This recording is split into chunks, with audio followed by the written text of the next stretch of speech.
천국은 마치 품꾼을 얻어 포도원에 들여보내려고 이른 아침에 나간 집주인과 같으니 그가 하루 한 데나리온씩 품꾼들과 약속하여 포도원에 들여보내고 또 제3시에 나가보니 창터에 돌고 서 있는 사람들이 또 있는지라 그들에게 이르되 너희도 포도원에 들어가라 내가 너희에게 상당하게 주리라 하니 그들이 가고 제6시와 제9시에 또 나아가 그와 같이 하고 제11시에도 나가보니 서 있는 사람들이 또 있는지라 이르되 너희는 어찌하여 종일토록 놀고 여기 서 있느냐 이르되 우리를 품꾼으로 쓰는 이가 없음이니이다 이르되 너희도 포도원에 들어가라 하니라 저물매 포도원 주인이 청지기에게 이르되 품꾼들을 불러 나중 온 자로부터 시작하여 먼저 온 자까지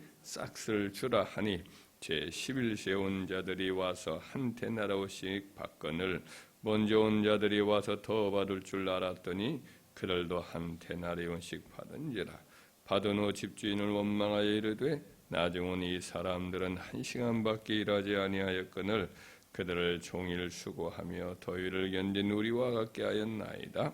주인이 그 중에 한 사람에게 대답하여 이르되 친구여 내가 네게 잘못한 것이 없노라 네가 나와 한 데나리온의 약속을 하지 아니하였느냐 네 것이나 가지고 가라 나중 온 이 사람에게 너와 같이 주는 것이 내 뜻이니라 내 것을 가지고 내 뜻대로 할 것이 아니냐 내가 선함으로 네가 악하게 보느냐 이와 같이 나중된 자로서 먼저 되고 먼저 된 자로서 나중되리라. 아멘. 예수님께서 예루살렘으로 올라가는 도중에 한 부자 청년이 예수님께 나와서 무슨 선한 일을 하여야 영생을 얻을 것인가라는 좀 차원이 좀 다른 질문을 가지고 왔었습니다. 그런데 이제 결국은 그의 많은 재산에 대한 애착 때문에 신앙을 포기하고 돌아간 일이 있었습니다. 그 일을 보면서 예수님이 말씀하시기를 부자가 천국에 들어가는 것은 얼마나 어려운지 낙타가 바늘기에 들어가는 것이 차라리 부자가 하나님 나라에 들어가는 것보다 더 쉽다라고 말씀을 했습니다. 그 당시 이스라엘 백성들의 일반적인 생각으로는 이제 부자들은 아브라함과 같이 하나님의 복을 받아서 부자가 되었으니 하나님의 은총을 입은 자들로서 천국에 다들 들어갈 것이다 라고 그렇게 믿었습니다. 그러나 예수님의 이 뜻밖의 말씀을 듣고 제자들이 이제 깜짝 놀라가지고 그러면 누가 천국에 들어갈 수 있느냐 반문을 했습니다. 예수님 말씀은 이제 대답은 매우 간결했습니다. 사람으로는 할 수 없으나 하나님으로서는 다 하실 수 있느니라. 이 말은 인간의 구원은 인간 스스로는 불가능하다는 말씀입니다. 하지만 하나님의 은혜, 하나님의 호의로는 가능하다는 거죠.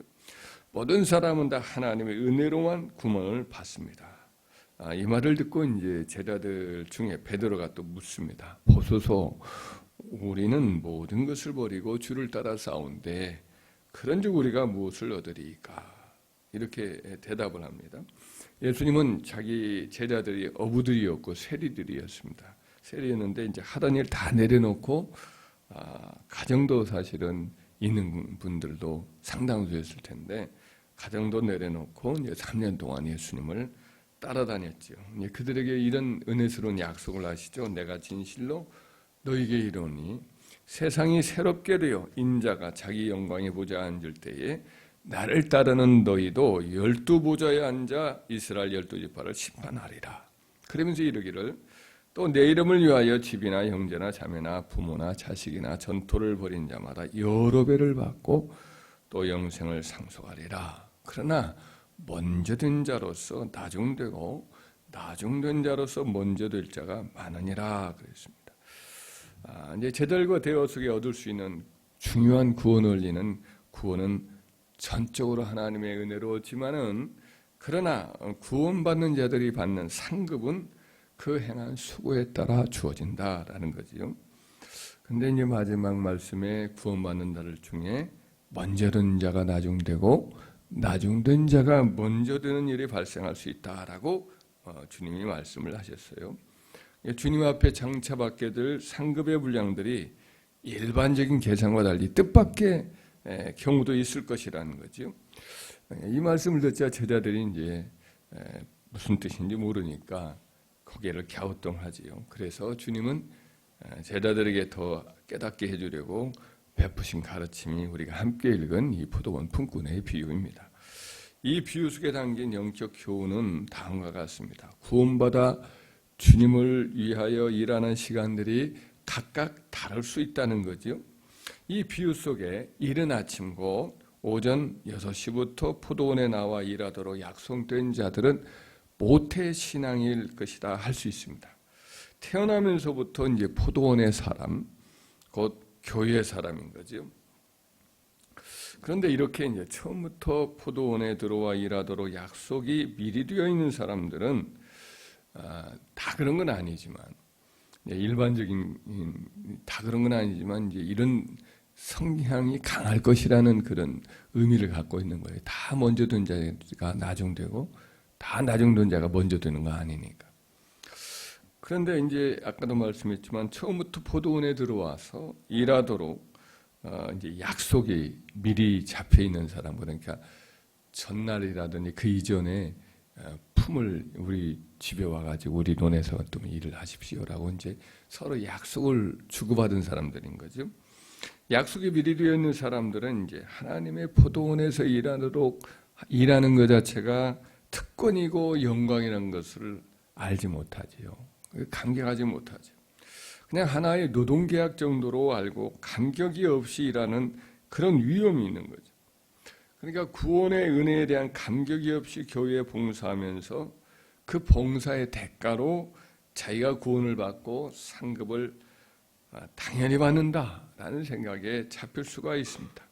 그렇게 되면 하나님의 포도원에서 일하는 동안 힘들고 어려운 일을 겪을 때는 원망하게 되고 또 수고한 것에 대한 보상으로 뭔가 상을 받을 것을 기대하는 마음을 가질 수가 있는 거죠.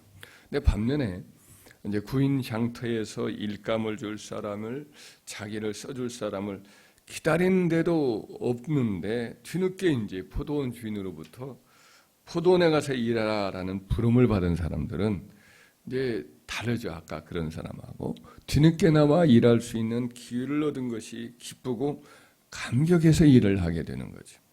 하루에가 짧은 것을 기억하면서 일할 수 있는 시간이 넉넉지 않은 것을 안타까워하면서 해지기 전까지 열심으로 일하는 거죠. 자기는 일할 기회도 없이 하루 종일 인력시장에서 시간만 허비하면서 지낼 뻔했는데 일감도 주고 일할 보수도 나름대로 준다는 포도원의 주인의 말이 그렇게 고마울 수가 없는 거죠. 그래서 해가 지는 것까지 아쉬워서 그냥 끝까지 최선을 다하는 거죠. 이런 사람들은 이제 인생의 고비의 순간에 주님의 부르심을 받아서 구원의 은혜를 알게 되고 구원의 감격을 갖고 있는 사람을 상징합니다.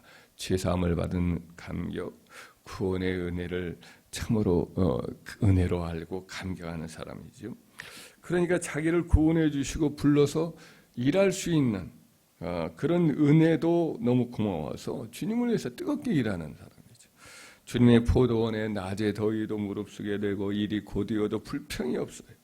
주님의 몸된 교회를 위해서 온 힘을 다 쏟는 거죠. 다른 사람들보다 더 늦게 부름을 받았으니 나는 그만큼 시간이 부족하니까 해 떨어질 때까지 하여튼 열심을 다하자. 세월을 아끼는 거죠. 딴 일을 하기보다는 주의 일에 더 힘을 쓰는 거죠. 그런 대표적인 사람을 한 예로 들면 사도 바울을 들 수가 있습니다.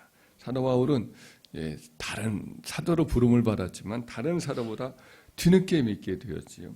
그것도 뭐 처음에 예수님을 모르고 이단의 교수로 알고 예수님을 핍박하고 교회를 다 없애려고 하는 악을 행하였지요. 주님이 만나 주셨어요. 그러나 바로 본격적으로 쓰임을 받지 못합니다.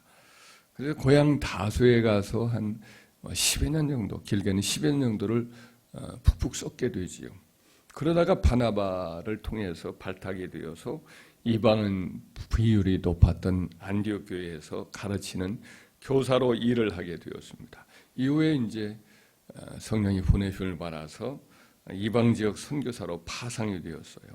그렇게 뒤늦게 한 10년 정도 다른 사도에 비교해서 사도의 일감을 받아 일하게 되자 자기의 큰 죄를 씻을 기회로 생각하고 은혜에 대한 감격으로 사도의 사역에 아주 헌신을 다하죠. 인생을 다 바쳐 세월을 아껴서 최선을 다합니다. 그러다 보니까 다른 사도들보다 더 많은 수고의 열매를 맺게 되었습니다.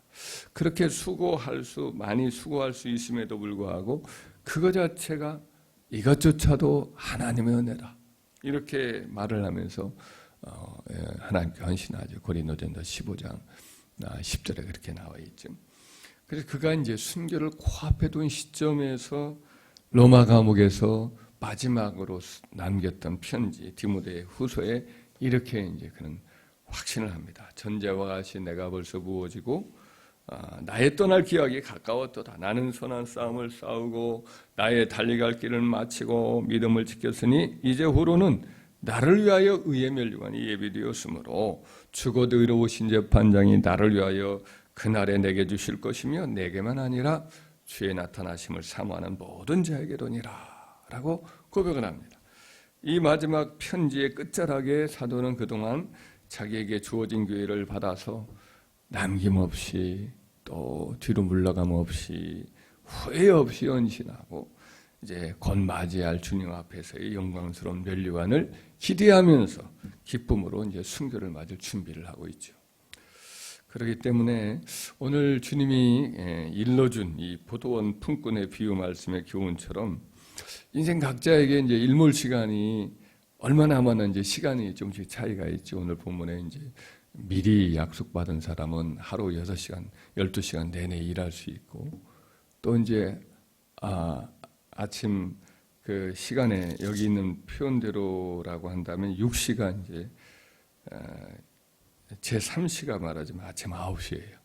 그러니까 우리 인생으로 말하면은 한 뭐 청소년, 소년 이 정도 되고 또 6시는 이제 정오니까 청년 때고 9시라고 한다면 오후 한 3시니까 인생이 좀 장년 때 이렇게 부름을 받았고 제11시는 오후 5시에 1시간 정도 남은 거예요.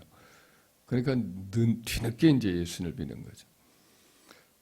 각 사람이 언제 부름을 받는지 몰라요. 좀 일찍 받을 수도 있고 늦게 받을 수가 있는데 일몰 시간이 언제인지 모르지만은 얼마 각 사람이 남아 있는지 모르지만 하여튼 우리는 지난 세월은 이제 지나간 거니까 우리가 주목하고 집중할 것은 얼마 남았는가. 내게 주어진 남은 이 하루 마지막 시간에 햇살을 이용을 해서 최선을 다해서 포도원에서 일하는 일에 집중해야 될 줄 믿습니다. 구원받은 이 은혜를 기억하면서 죄사함 받고 하나님 백성이 되고 참 이렇게 참 주님의 백성이 된다는 거 이거 참 하나님의 은혜인데 전적인 은혜인데 그 은혜에 대한 감격을 가지고 하나님의 교회 주님의 복음을 위해서 이렇게 일할 수 있는 이렇게 부름받았다는 것 자체가 막 너무 감격스러우니까 일이 힘들고 어려워도 그 일것도 그것조차도 감사하면서 세월을 아껴서 일을 하는 저와 여러분 되길 바랍니다. 그럴 때 그렇게 될 때 어떤 역사가 있느냐 아까 말씀했던 나중된 자가 먼저 되는 역사가 있다. 먼저 된 자가 나중될 수도 있는 거죠. 뒤떨어질 수도 있는 거죠. 그러나 나중되었더라도 우리가 역전을 해서 우리가 더 먼저 되는 주님 앞에 귀한 상급을 받는 은혜가 있을 것을 믿고 우리 최선을 다해서 더 주님이 주신 주를 알아가는 것과 성경을 읽고 묵상하고 기도하고 또 교회에 몸된 교회 포도원에서 일을 하고 일단 최선을 다해서 주님을 더 사랑하면서 헌신하는 저와 여러분 되기를 주의 이름으로 축원합니다.